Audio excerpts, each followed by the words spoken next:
पहले अगर आपको एग्जाम की डेट पता चल गई है और आप ये सोच रहे हैं कि मुझे बहुत समय पहले पता चल गई, थोड़ा आराम से कर लूंगा तैयारी, 2 महीने पहले पता चलती तब भी तो तभी कर पाते अच्छे से, तो मेरे भाई अब ये सबको ही बहुत पहले पता चल गई। इसका नुकसान भी है क्योंकि बहुत सारे बच्चे आप में से अभी से बुरी तरह से तैयारी में जुट जाएंगे।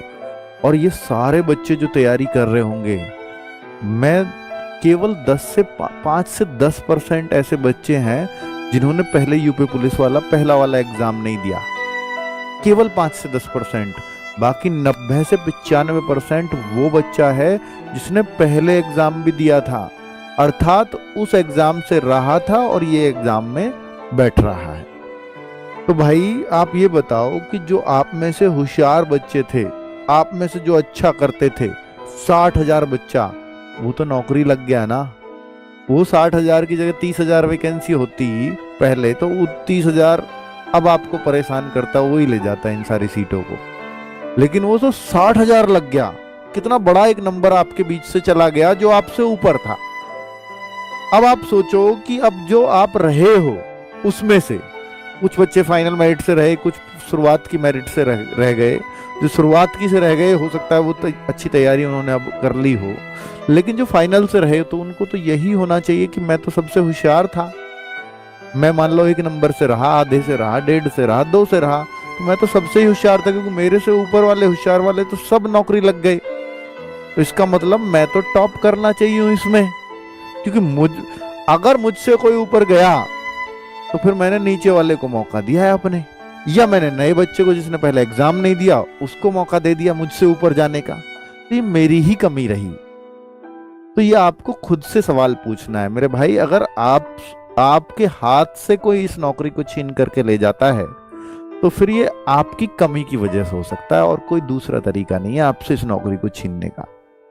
आप ये खुद सोचो कि अगर फरवरी, मार्च, अप्रैल, मई, अगर मैं 4 महीने देखूं, 4 महीने पहले किसी एग्जाम की डेट नहीं आती, इसकी आई है, तो 4 महीने पहले अगर कोई चीज आपको पता लग गई है और अगर अब एक दिन भी ढीला गया तो वो आपके सिलेक्शन को आपसे दूर कर रहा है।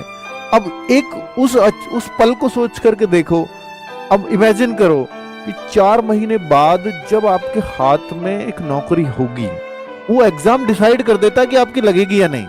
सोचिए 4 महीने बाद आपके बदन पे वर्दी हो, ये कितनी बड़ी बात है। अगर ये 4 महीने में बिल्कुल इस दुनिया से गायब होकर के तैयारी ही कर लूं तो इससे बढ़िया कुछ हो सकता है क्या? पूरी जीवन बदल सकता है आपका। भाई फिर क्या होगा 4 महीने बाद अगर आपका एग्जाम खराब हो जाता है तो आप क्या होगा? फिर आप ये करोगे कब आएगी अब अगली यूपी पुलिस भर्ती। उस टाइम को इमेजिन करो, अगर आपका एग्जाम अच्छा नहीं जाता है जो आपकी तैयारी की बदौलत होगा ऐसा, तो फिर वो फेज सोचो।